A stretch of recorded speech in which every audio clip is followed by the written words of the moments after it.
So what made you come out here today? The spirit that brought everybody else out here. Spirit, people stepping up, sort of meeting this moment in a way that inspires, enlivens, and gives you hope and confidence that we'll get through this and come out more unified. So I'm out here just to connect with that and express gratitude and appreciation and do what we can to start rebuilding this remarkable place we call home. California has been stepping up quite a bit with this situations, and they always say with dark times there's always light at the end of the tunnel. What do you think of California now?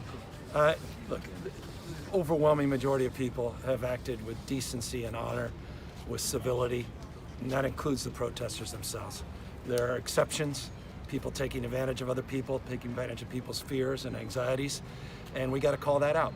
And that has no place. And What do you think about how Devontae led the rallies yesterday? Example here today, and obviously spectacular. Yes. I know him well, and I appreciate what he's done over the last number of years, not just yesterday. Totally. What he's doing tonight as well. Awesome. I appreciate it. And that's, you know what? He's leading by example. Yes, he is. And I make this point all the time, and it's an important point, especially the young folks. You don't have to be something to do something. I mean, you don't have to be a mayor or a city council member to be a leader. Little guys like that are leaders if they just do what they're doing. And that's the spirit of the times. So keep leading. How does it feel actually being hands-on with this type of scrubbing? It's a heck of a lot more interesting than being in the state operations center. So I prefer this, being with real people and everybody recognizing this is their home, and that's a beautiful thing. And everybody also taking the time to be part of something bigger than themselves and building community. And that's what community's about. And so I'm very proud. Why did you let the cities burn so long? Why did you call the National Guard earlier?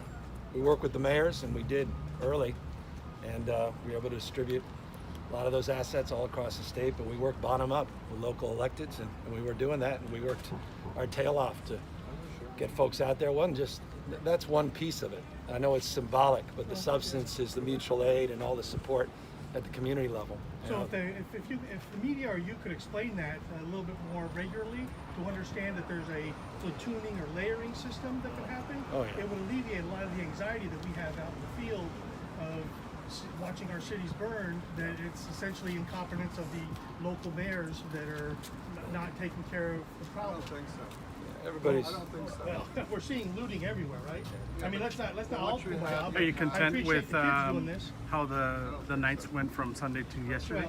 I'm not content until there's no violence, no looting.